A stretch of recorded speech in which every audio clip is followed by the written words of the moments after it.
Knock your socks off. Order your tickets today. Visit chanhassendt.com. With your AM 950 weather, I'm Brett Johnson. Look for scattered rain showers throughout today with a high near 68. Tonight, cloudy with a low around 54. And Thursday, partly sunny with a high near 76. Head to Cafe Latte's Pizza and Wine Bar, featuring a full menu of gourmet pizzas and more than 30 wines by the glass. It's casual, cozy, and seriously delicious. Off Victoria and Grand in St. Paul. Reserve or order now at cafelatte.com. That's cafelatte.com. Portions of the following program may be pre-recorded.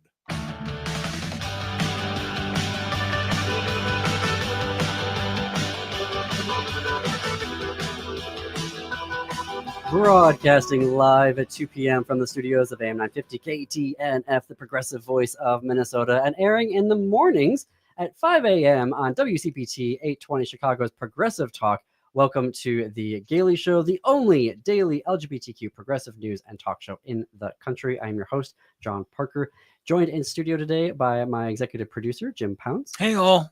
So what is on the show today? Christopher Kane, White House correspondent for the Washington Blade, will be back in the second half hour. He has new reporting on the big, beautiful bill, Marjorie Taylor Greene's new law proposal, and Pride, and what it'll look like this year under a Trump MAGA administration versus what it looked like under the Biden administration. But up first, it's Pride Month, and LGBTQ books are a major area of what we cover here on the program. So this is a perfect time to be in conversation with the Metropolitan Library Service Agency, or MELSA. It is a Minnesota regional public library system that promotes cooperation among its 8 member library systems in the Twin Cities metro area. Project coordinator Abigail Dillon joins us now. Hello, Abigail. Welcome back to the Gaily Show. Hey, thank you for having me back. Glad to be here. So it's been a minute since we talked last. I think that was last yes. summer. The world has completely changed. Sure has. Not what we were hoping for. But let's talk about, so let's start with MELSA, because I think that I want folks to know what this organization does. And I think that it's great also for folks who are in Chicago to learn about what the support systems that libraries have. So why don't you unpack for us MELSA and the work that you do? Right. So MELSA, like as you mentioned, like Metropolitan Library Service Agency, we are what is known as a regional library system. And that means that we provide support to the 8 member library systems, which are 8 county and 1 city public library system, specifically in the metro region of Minnesota. There are several other regional libraries throughout Minnesota, all supporting, different counties, different systems. And with MELSA specifically, a lot of our role is helping to coordinate teams between the libraries to make sure that, we can get resources to all of the metro region, kind of equally, as well as plan programming between the metro region. Like a couple of big ones that happen yearly is like Teen LitCon, which just happened back in April, as well as Club Book, which is something that happens multiple times a year, which we're able to bring in authors to our library systems and bring in visits for that. So those are things that can be those like larger scale of things are able to be coordinated across the counties through MELSA.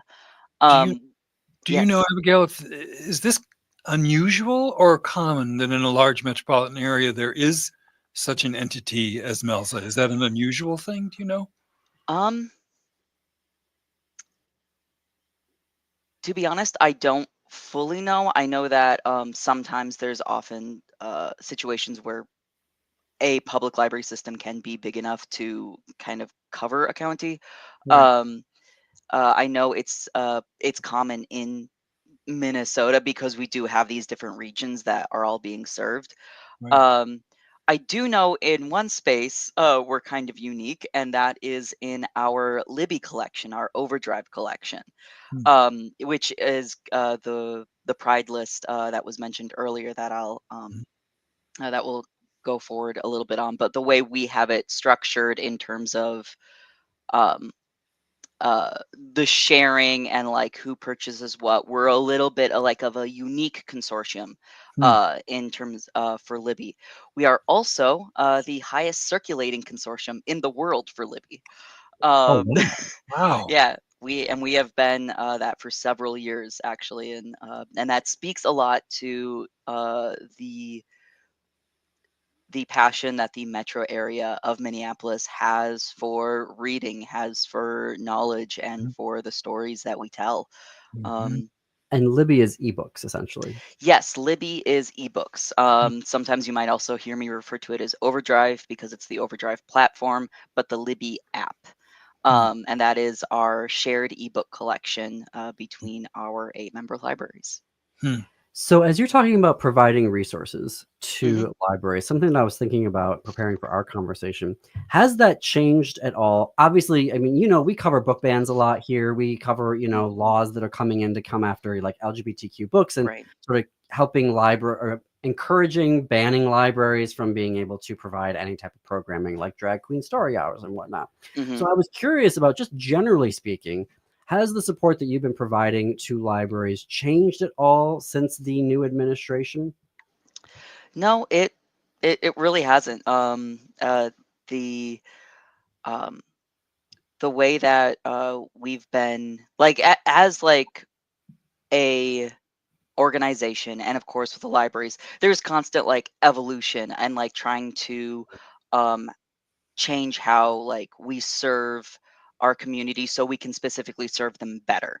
But there has been like discussions of adjustments, discussions of changes, but none of that has been like specifically tied to like, oh, we gotta like kind of roll back DEI. Like we haven't had any of those discussions. We're actually very still much like, no, this is important. This is important to the communities that we serve. This is important to us.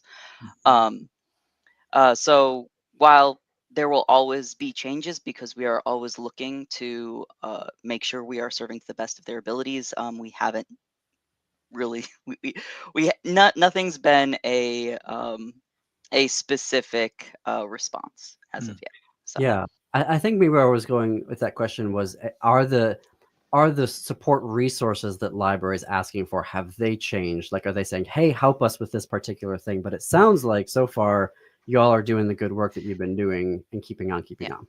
Yeah, it's something that we've been having discussion like basically the discussions that we've been having for years, because these are discussions that obviously they're at a larger stage, but they're discussions that have always existed about like how do we make sure that the books that are important to our community stay in the libraries. Hmm. Hmm. So you're going to be at Pride, TC Yes. Pride, this June. Tell us about that. Yeah, so this is something that we've been at since, well, potentially before. I will say I've been at it since 2022, because that is when I joined MELSA, and I believe that was the first Pride in person after quarantine, specifically the Twin Cities Pride held in Minneapolis. Um, and every year it's been a great experience. Every year the staff that helps out at the booth. The booth is ended up staffing from folks from each of our library systems, or from that will come and they will help. And so like there'll be folks not just from the Minneapolis area, although we are right next to Hennepin's table as well. Um, and it's generally been like just a great experience. And a lot of times people will come by because one, they love the library, and they will also share a lot of times like with um, the staff at the table about how the library was consistently a safe place for them, of like this is where I first saw myself, or I wasn't able to um have a space where I felt comfortable, but like when I got to the library I could be me. Hmm. um and so there's always like a lot of those like really beautiful stories happening. It's also a great way to like share with folks about like, hey, these are ways that you can connect with your libraries, and like especially because there's a lot of great programming that each of our libraries are always doing. And so like, here's how you can continue to connect throughout the year. Because libraries are a public service, and as happy as we are that we get to be at Pride, we're also there year round. So Right. yeah. I'm curious to see if you find this year, or if you have in the past, the influx of people that we keep hearing about empirically coming from other places, less friendly, less well-educated, less maybe reading focused, coming here to the Twin Cities. Have you experienced that? Are you experiencing that kind of feedback? Well, I couldn't specifically say about like necessarily where they're from, like if Hmm. the place that they're from has been less friendly or less welcoming. Right. I definitely know that last year there was a lot of folks that I was like, "Hey, this is a cool thing through your library," and they're like, "Well, I'm from X state," or "I I traveled from like this part of the country." I'm like, "Oh, Right. glad to be here. You still have a pin, still take a bookmark, and I think glad you're here." I mean, it's really hard to quantify, although there's a survey going on trying to get at that. But I think could be several thousand people since 2023 that have come here, maybe for, maybe they got a job. I mean, maybe it doesn't have Yeah. anything to do with anything political or life or anything else. But I know there have been folks or families even that maybe have a trans child or something, and they've come here because of the laws that were passed in the legislature. And there's a Right. lot of people, I feel like, that are new. So I've been telling a lot of the folks, like at the libraries and at the parks, people don't know what incredible institutions we have here. So I'm Right. really glad you're there for that reason. Yeah. And like I will say like just kind of from like a less so from seeing it as in my position at MELSA, and more so just kind of seeing it in my personal life. Like, yeah, we do have a growing community, and it is really exciting to be able to um, be a put on my librarian hat even when I'm out with my friends and say like, actually, if you go to the library, you can find X, Y, and Z. Check the library for printing services. Check the library for a makerspace. Because we in Minnesota, I will say that we do have a very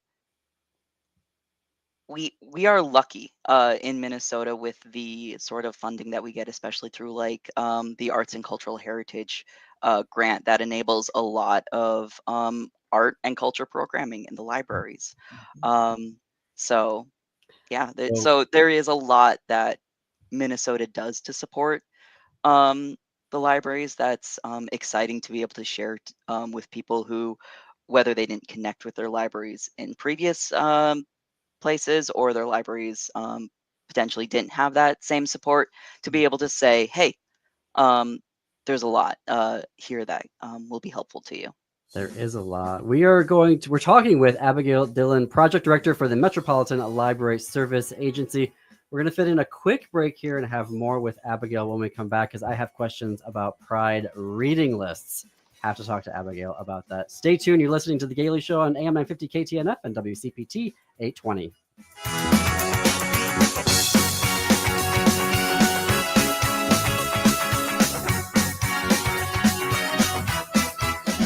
The Stronger Together Pride Benefit Concert and Dance Party is coming to the Granada Theater in Uptown on Thursday, May 30th, and it's one night with a whole lot of heart. Hosted by Nina D'Angelo, this 21-plus event features live music from Ryan Cabrera and a high-energy dance floor driven by DJ Shannon Blowtorch. It's an incredible celebration, but it's also a fundraiser with a whole lot of impact. This year, Twin Cities Pride is facing a $200,000 funding gap after losing major sponsors. This event is a powerful way for the community, supporters, allies, and everyone who believes in Pride to step up and help close the gap. There are multiple ticket options available, from general admission to premium experiences. So however you show up, you're making a difference.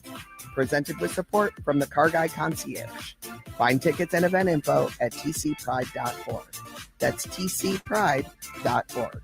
Celebrate, support, and help power what comes next, because we are stronger together. Meet Jordan Berman, a charming single gay man in New York City who would love to be in love if only Mr. Right would swipe right. Between singles night happy hours and bachelorette blowouts, Jordan watches his girlfriends get engaged one by one, asking, what's next for him? Dive into the highs and lows of modern love and Significant Other, opening May 30th at the Main Street stage in Anoka. Tickets start at $43. Visit lyricarts.org. Lyric Arts, theater with character. Now is the perfect time to prepare for summer reading, and Next Chapter Booksellers can help. Not sure what to get? The friendly staff at Next Chapter Booksellers are great at making recommendations to find books that fit your taste. Next Chapter Booksellers also hosts many book readings and meet and greets with authors. And they sell a wide variety of puzzles and games, too. So stop by the store off Snelling and Grand in St. Paul or place an order online at nextchapterbooksellers.com. When was the last time you had your roof inspected for extreme weather and hail damage? This is Chad, owner of AM 950, to talk about the exterior construction company I trust, Snap Construction. If you've noticed new roofing projects in your neighborhood, your home was likely hit by hail last summer and experienced damage. Snap Construction is helping homeowners like you, and they're the roofing specialists I trust. They are the most well-reviewed contractor in the Twin Cities and have a ton of positive customer reviews from homeowners just like you. Even better, Snap Construction's installations are backed by a lifetime warranty, so you know you're dealing with a qualified roofing expert. You want to work with a company that will be here for a long time after the work is done. Snap Construction has handled thousands of claims and will help you through the process. Do yourself a favor and get a free roofing inspection so you have the facts and peace of mind you deserve. Call Snap Construction today at 612-333-SNAP. That's 612-333-SNAP. Or visit snapconstruction.com.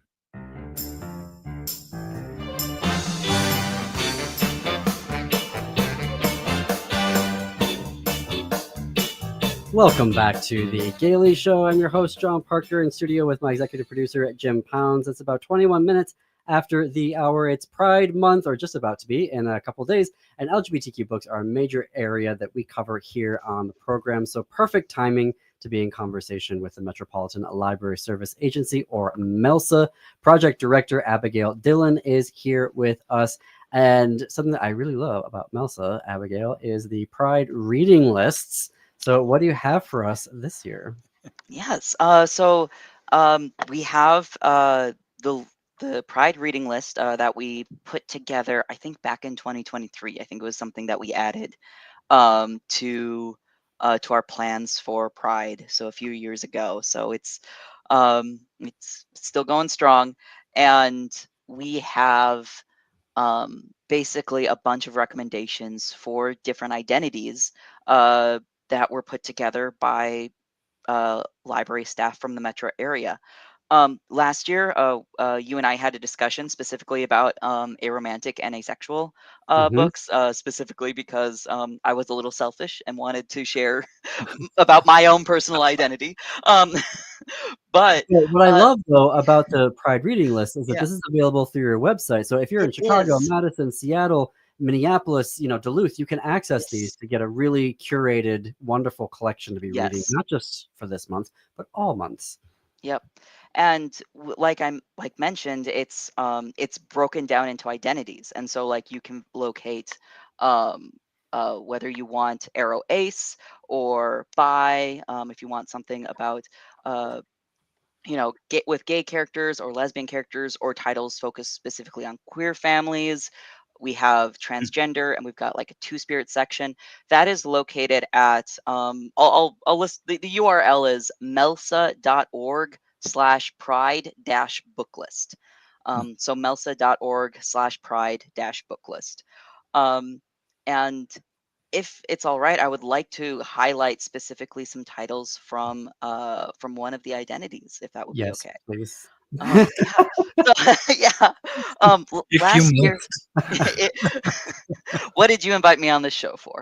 I'm not saying that was the only reason. I like seeing you talking with you, but So kind of tying actually back to last year's Pride, and like what it feels like when folks come up to you and say like, hey, it meant a lot to me to be at the library. I had an encounter with an attendee last year, and they came up specifically to our booth because we had the intersex flag on display. And I got to chat with this attendee for a bit, and heard them mention about like how a lot of times that they can feel kind of left out of the pride conversation, Mhm. that even within the general LGBTQ community, they can still feel marginalized. And I know that specifically myself as someone who is Aero Ace, like I also understand kind of that feeling. And so like this year, specifically because of that attendee that I was able to have that conversation with, I do want to highlight that we do have titles specifically with intersex characters, and also like books about and written by like nonfiction titles about the intersex experience. Mm. And so I'd like to just kind of highlight a few of those. Mhm. Um, Another aspect of our book list is that under each identity, we also break it up by age.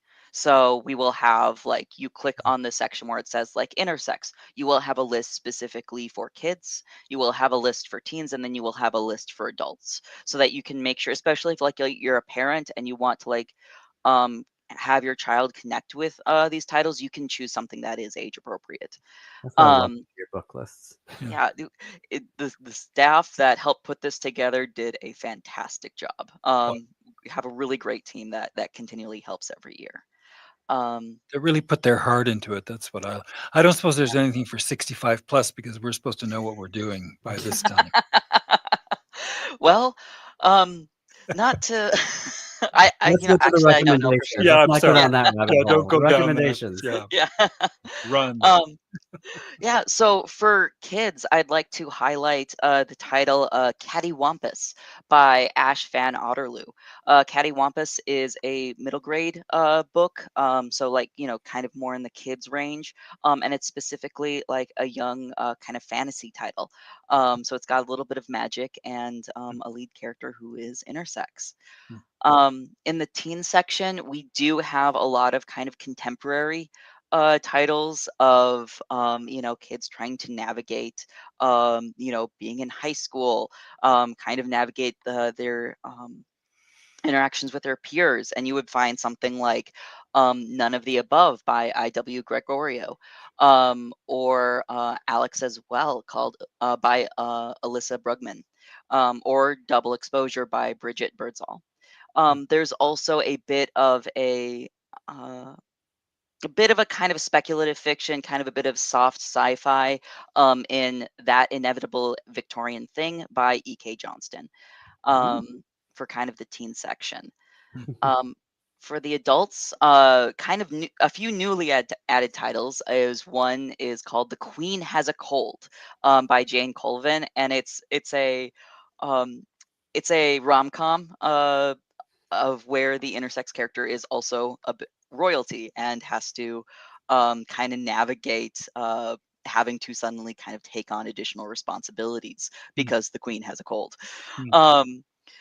There's also Inverse Cowgirl, which is a memoir by a Texan intersex advocate, called Alicia Roth Weigel, as well as a title that's kind of a little more expansive called Gender Pioneers, which touches on intersex icons in the past, as well as transgender and non-binary icons. Hmm. So those are just kind of a few titles. There's a lot more on the list that I didn't mention.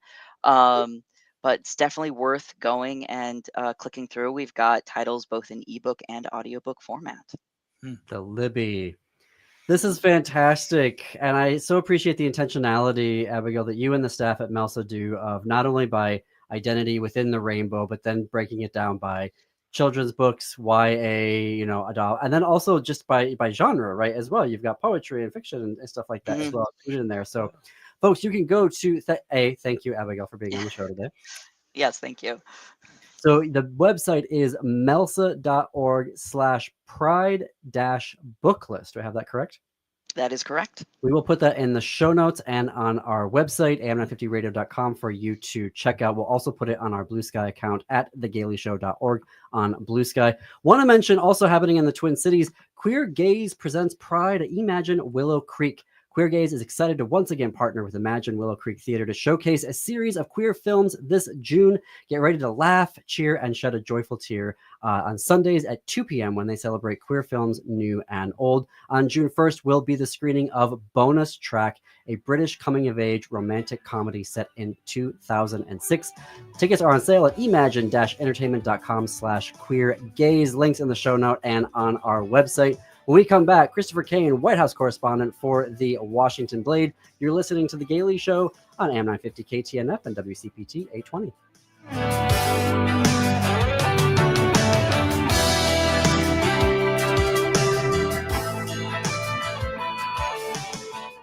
Hello, Minnesota. This is Tom Hartman, and you can catch me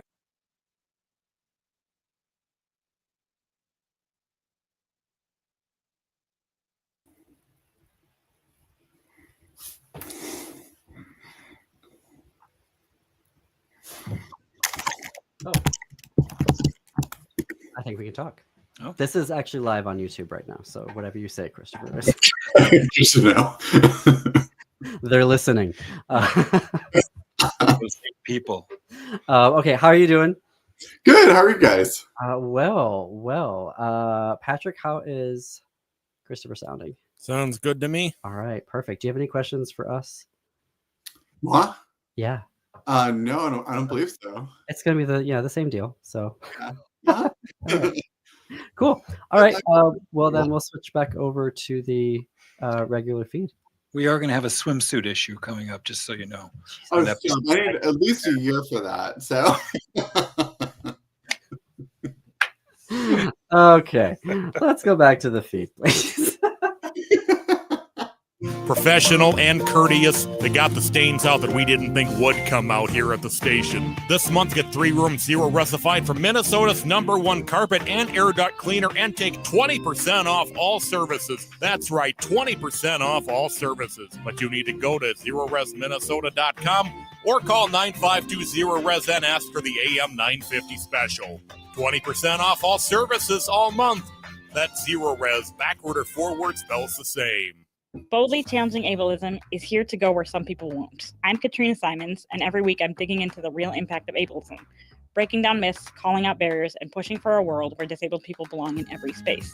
With my work at the University of Minnesota's Institute on Community Integration and a lifetime of lived experience, I'm diving into everything from employment and housing to justice and culture. And yeah, I bring some humor and heart along the way. Catch us Sundays at 2 p.m. right here on AM 950, or listen anytime by finding Boldly Challenging Ableism on YouTube or your favorite podcast app. With your AM 950 weather, I'm Brett Johnson. Look for scattered rain showers throughout today with a high near 68. Tonight, cloudy with a low around 54. And Thursday, partly sunny with a high near 76. Head to Cafe Latte's Pizza and Wine Bar, featuring a full menu of gourmet pizzas and more than 30 wines by the glass. It's casual, cozy, and seriously delicious. Off Victoria and Grand in St. Paul. Reserve or order now at cafelatte.com. That's cafelatte.com. ATNF AM 950, St. Louis Park, Minneapolis, St. Paul.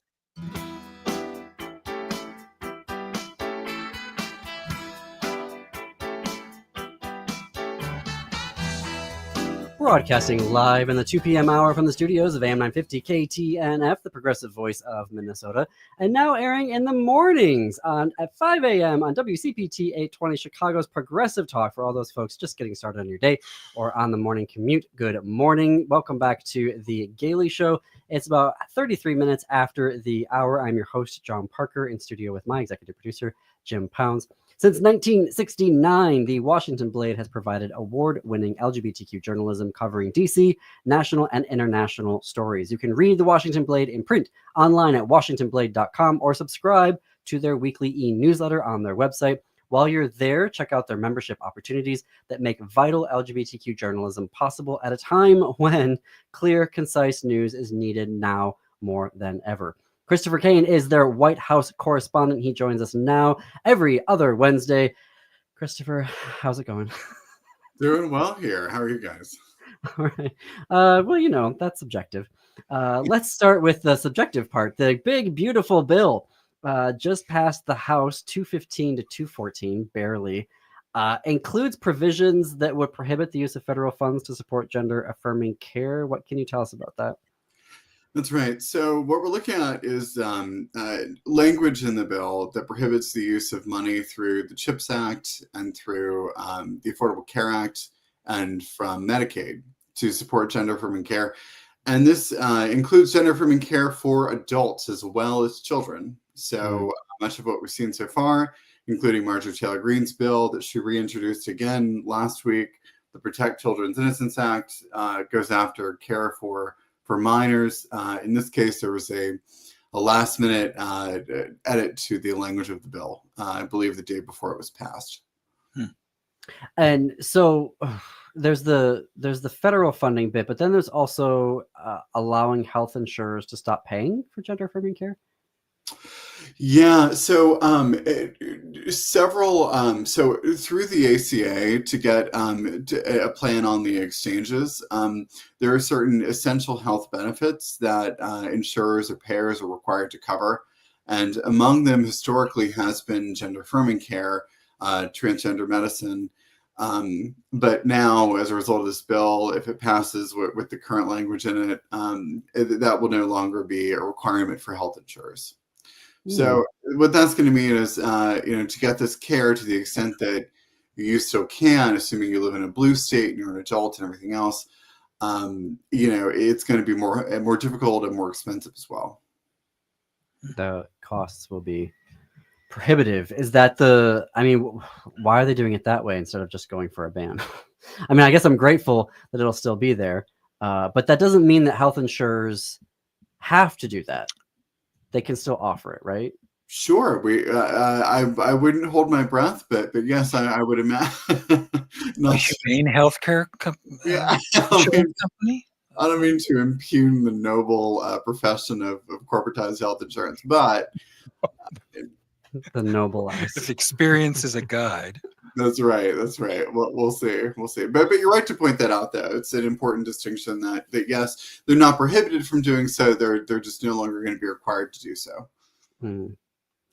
And in the bill, so they're trying to keep going with the tax cuts that are basically a payday for the rich. What did you see in the bill that they're cutting to offset these paydays for the 1%? So it's a lot.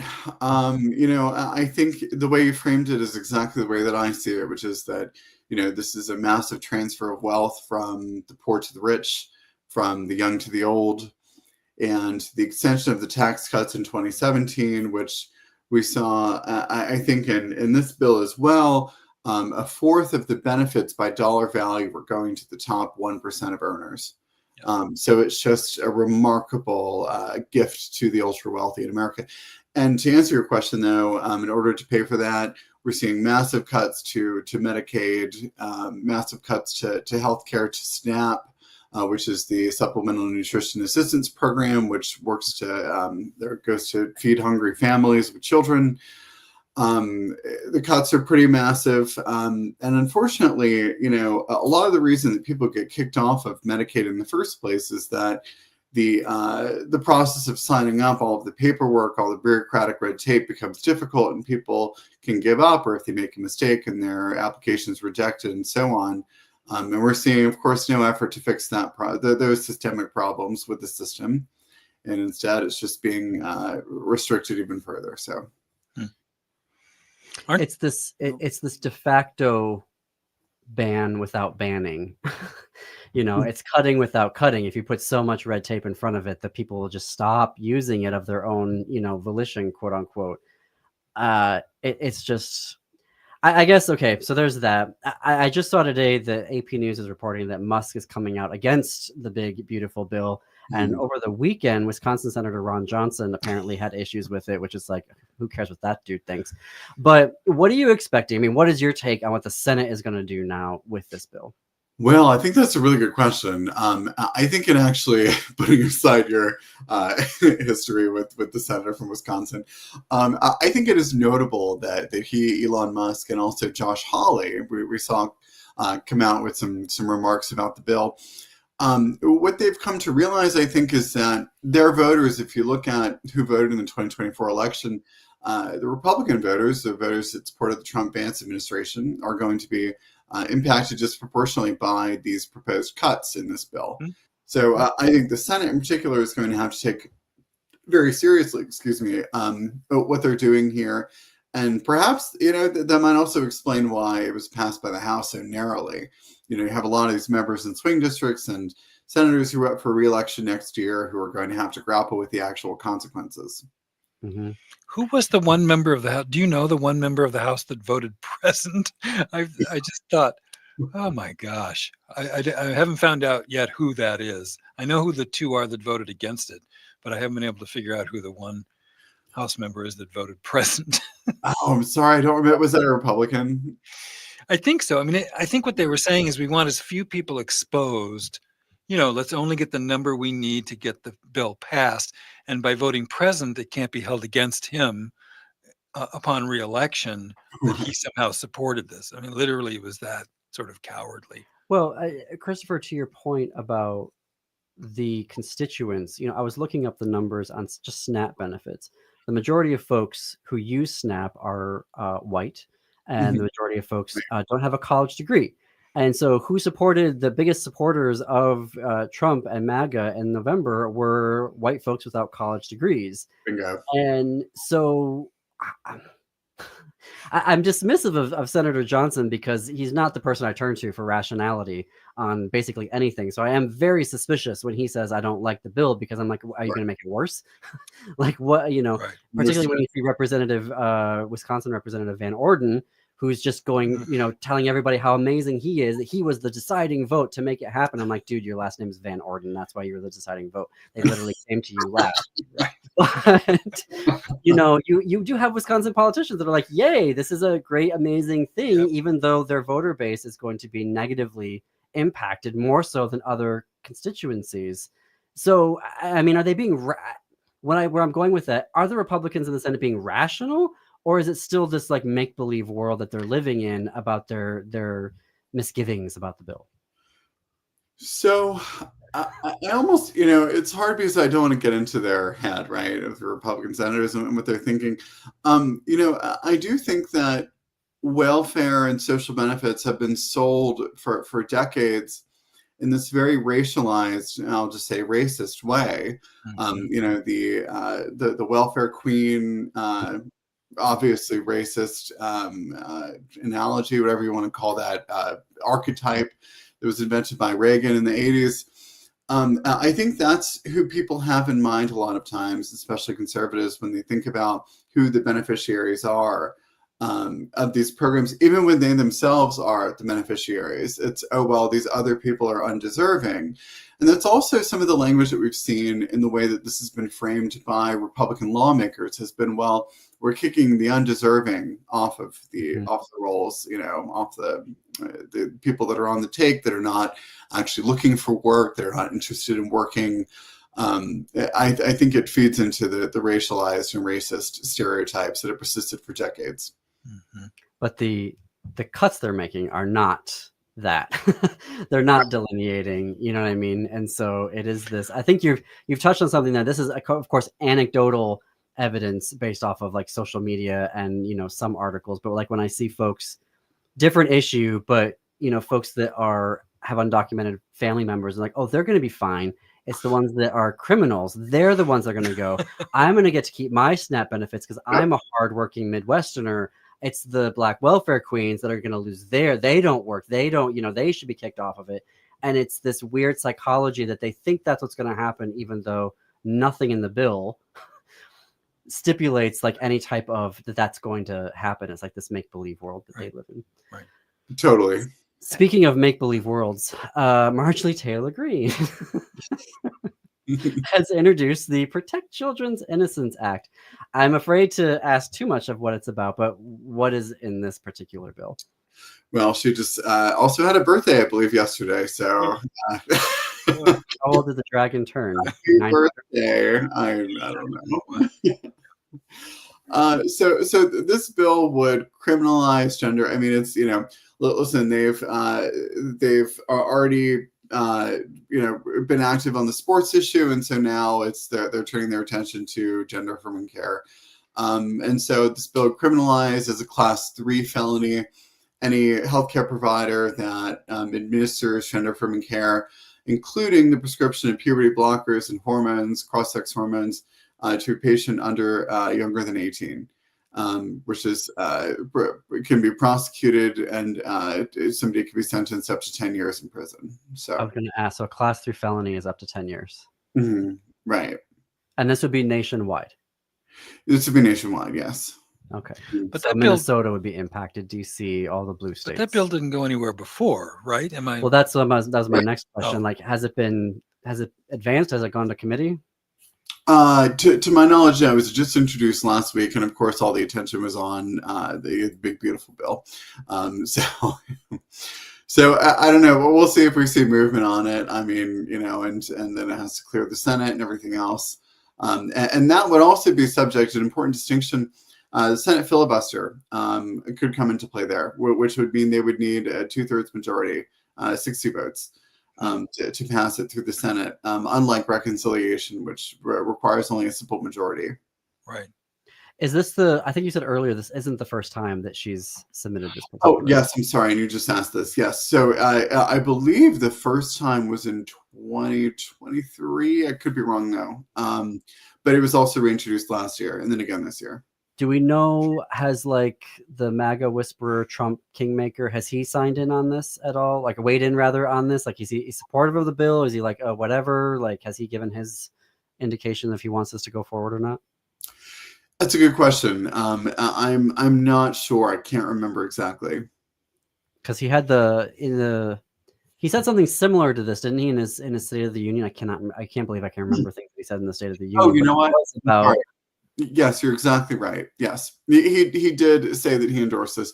He didn't call out the bill by name, but he did make a reference to, he said stopping the mutilation of children and whatever, complete misstatement of what the actual care involves and what it looks like and the medical necessity behind it all. But yes, he did say that he supported an effort to prescribe gender-affirming care when administered to minors. We're talking with White House correspondent for the Washington Blade, Christopher Kane. We're going to take a break here in a minute and start talking about Pride under the new administration. Before we leave this story, though, there's also, we're talking about, the inaccuracies coming from them in terms of health data, but there's also, RFK Jr. is in on this too, right? He's trying to stop us from even publishing data anymore, like real journalism. Not journalism, research in like the New England Journal of Medicine. Mm-hmm. So he's even, I imagine your reporting, has it come up as well as that he's kind of supporting this in terms of getting rid of facts and just spreading the lies? Yeah, it's not clear, and I think we need to do some more reporting, and probably I need to do some more reporting on the level at which this is coordinated between HHS, the Secretary RFK Jr., and the White House and Republican allies in Congress. Because I imagine, as I said, I think the last time we talked, there are a lot of ways to kind of effectuate this, right? Like it could happen at, there are various ways you could restrict it, right? And we see with the reconciliation bill, using federal healthcare programs and federal funding as a means of restricting access, right? So I'm not totally clear on the extent to which it's being coordinated and what that looks like, but definitely worth looking into. Thank you. We are going to take one last break. More with Christopher Kane when we come back. You're listening to The Gaily Show on AM 950 KTNF, the progressive voice of Minnesota, and WCPT 820.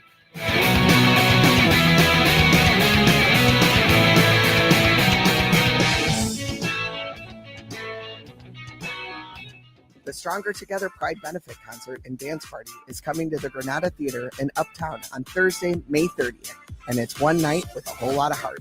Hosted by Nina D'Angelo, this 21-plus event features live music from Ryan Cabrera and a high-energy dance floor driven by DJ Shannon Blowtorch. It's an incredible celebration, but it's also a fundraiser with a whole lot of impact. This year, Twin Cities Pride is facing a $200,000 funding gap after losing major sponsors. This event is a powerful way for the community, supporters, allies, and everyone who believes in Pride to step up and help close the gap. There are multiple ticket options available from general admission to premium experiences.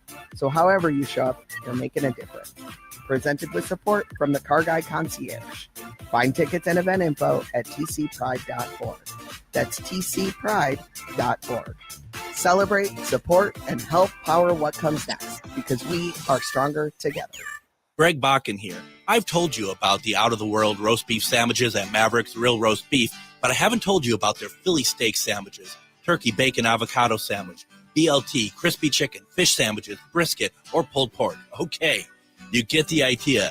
They make a lot of delicious food to the same standard as their famous roast beef sandwiches, and now I'm starving.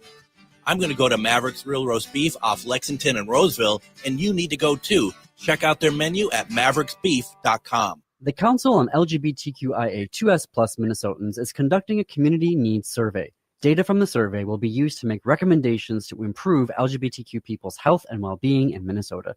The survey is confidential, and you can fill out the survey at mnqt.info/survey or in person by going to Queermunity on Hennepin Avenue in Minneapolis. Our community's needs and stories have seldom been well told. You can change that by completing the survey by May 31st. mnqt.info/survey. This is Mitch, owner of Junk Masters. Feeling overwhelmed by clutter? Spring's the perfect time to reclaim your space and peace of mind. Renting a dumpster is costly, and it all ends up in the landfill. Just show us what goes. We give usable items a second life by donating them. No calling all over town trying to figure out who takes what. We do the legwork for you. Easy, cost-effective, and local. There's no obligation. Visit junkmastersmn.com today. Be part of something new at History Theater with the premiere of Whoa Nellie, the Outlaw King of the Wild Middle West. This original musical follows Nellie King, a daring and complex figure whose life defied expectations in the 1800s. Packed with vaudeville style, humor, and heartfelt moments, it's a bold look at fame, identity, and truth with surprising relevance today. Whoa Nellie runs May 17th through June 8th in downtown St. Paul. Tickets and details at historytheater.com. That's historytheater.com.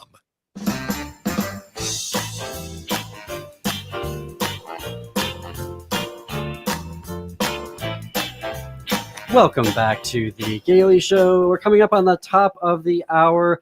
I have a pair of free tickets for those who are in the Twin Cities to Whoa Nellie, the rip-roaring musical tale of Nellie King, the wild and scandalous female cowboy detective whose countless criminal exploits and penchant for male attire made her a 1800s Minnesota media icon. Wow, that was a lot. One pair of tickets for Friday, May 30th at 7:30 p.m. First caller gets them 952-946-6205, 952-946-6205 for a pair of tickets for this Friday, the 7:30 show of Whoa Nellie. I'm sorry, Chris isn't eligible for those. That's too bad. No, I mean, you flew here and got here in time. We are with Christopher Kane, White House correspondent for the Washington Blade, who's got new reporting about Pride Month and what that looks like under a Trump administration versus what the Biden administration did. What did you find out? Well, this is a bit of a difficult story because we're looking ahead, and today is the 28th, right? And Pride Month starts on June 1st. However, historically, under both the Trump's first administration and the Biden administration, there were early signs of some level of government involvement or acknowledgement of Pride, of the observance period. You had President Biden last year issued a proclamation establishing June 1st as Pride Month, as he'd done every year while serving as president. And it's been cricket so far with the federal government now. We saw this all kind of stems back, right, to the executive orders that we've talked about with respect to the narrow definition of gender to exclude transgender people and non-binary people. And then also the executive orders prescribing DEI by the federal government. And as a result of that, and even actually predating some of those executive orders, a lot of the online resources that the agencies maintained that concerned LGBTQ people, whether it was a celebration of LGBTQ inventors or research on LGBTQ health, has been taken offline. So this is kind of all of a piece with that. And it remains to be seen what will happen over the next month or so as Pride gets underway. But so far, signs are not looking promising that there's going to be much of an acknowledgement.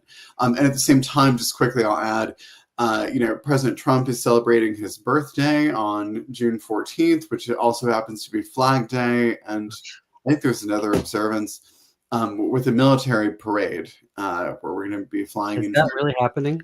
Oh, yes. So it's happening after the White House had denied it for a bit. And now the reporting is that it's happening. And so it's going to be in the middle of next month. So it's going to be an interesting juxtaposition to have World Pride in D.C. this year, followed by a military parade for Trump's birthday. And the dates for World Pride? Dates for World Pride, I think it kicks off not this coming weekend, but the next one is the main, the festival, the concert, all of that stuff. I think he's spending $92 million of your tax money on himself. I know that you haven't done like specific reporting on this yet, but it doesn't seem. When I hear military parade, I'm automatically going back to January 6th and like how many of these armed people are going to show up as well to watch this parade. I didn't realize that it was going forward. It's gross. I'll just say that. I mean, I can't. In your reporting, do you know if they're going to drop any bombs on us? No, I mean metaphorical ones. Are they hinting at any? Yeah, we want to. I mean, not acknowledging, I guess, is probably the best that we're going to get, and there could be actually other things that could be coming at us. Yeah, I mean, I'm not aware of even any rumblings of anything kind of targeting the community that we might see from the administration over Pride or that's going to happen during Pride. But I wouldn't be surprised. I mean, we'll wait and see what happens over the next month or so. Yeah. It's usually the Supreme Court that ruins June for us. So and they've got a big case coming up here about basically de facto, right? Book ban. Right. Yeah, that's an important one. Yeah. That could wreck June. Yep. Well, we got to end it on an upbeat note. Quick, Christopher, give us some good news. Well, I think it's going to be a fun time, World Pride. I'm not big into crowds, but hopefully, I mean, the concerts are supposed to be. The lineup is really impressive. Shakira, Jennifer Lopez, all these famous acts coming to town. So hopefully that'll be fun. You don't even have social media, so I can't imagine that you do like crowds. I do have social media. I'm just not very active on it. Oh, well, you're not on Blue Sky. Oh, that's right. I'm not on Blue Sky. Yeah, well, one of my editors one time was like, "Oh, you should get on Blue Sky. All of our colleagues, journalists and professionals are on there." I'm like, I hear from them enough. All right. We don't know another one. If folks were to connect with you, even though you're not very active on it, where would they go? Oh, thanks. So I think my handles are all Chris_Kane_, just one underscore after each. So CHRISKANE is my last name. All right. At like Instagram, Facebook? Instagram and X is where I'm most active. I'm on Facebook too if you want to add me X. Come on, dude. Twitter, I know, whatever. All right. Well, thank you as always, Christopher Kane, White House correspondent for the Washington Blade, here with us every other Wednesday. You can read all of his reporting online at WashingtonBlade.com. We have a link in our show notes on our website and on our Blue Sky account where you can go and read all of his reporting. Thank you, Christopher, for being here today. Thanks for having me again. Take care. All right, folks. Well, if you call in to get a pair of those tickets, 952-946-6205, 952-946-6205 for a pair of tickets to Whoa Nelly this Friday, May 30th at 7:30 p.m. First caller, they are yours to get them. Rip-roaring musical tale based off of Nelly King. Thank you everyone for listening and or watching today. Up next on WCPT 820 is Choose Views with Richard Chu, and on AM 950 it is the Matt McNeil Show, followed by Native Roots Radio. Stream our show everywhere you get your podcasts at youtube.com/@The Gaily Show. And until tomorrow, keep it queer, America. Keep it queer.